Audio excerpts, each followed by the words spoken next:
फिरौन ने कहा, और रब्बुल आलमीन क्या होता है?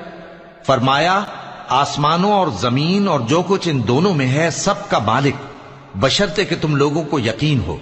फिरौन ने अपने इर्द गिर्द के लोगों से कहा कि क्या तुम सुनते नहीं? मूसा ने कहा कि तुम्हारा और तुम्हारे अगले बाप दादों का भी मालिक। फिरौन ने कहा कि यह पैगंबर जो तुम्हारी तरफ भेजा गया है बावला है। मूसा ने कहा कि मशरिक और मगरिब और जो कुछ इन दोनों के दरमियान है सबका मालिक, बशर्ते कि तुमको समझ हो। फिरौन ने कहा कि अगर तुमने मेरे सिवा किसी और को माबूद बनाया तो मैं तुम्हें कैद कर दूंगा। मूसा ने कहा, खा मैं आपके पास रोशन चीज लाऊं यानी मोजेजा? फिरौन ने कहा, अगर सच्चे हो तो उसे लाओ, दिखाओ।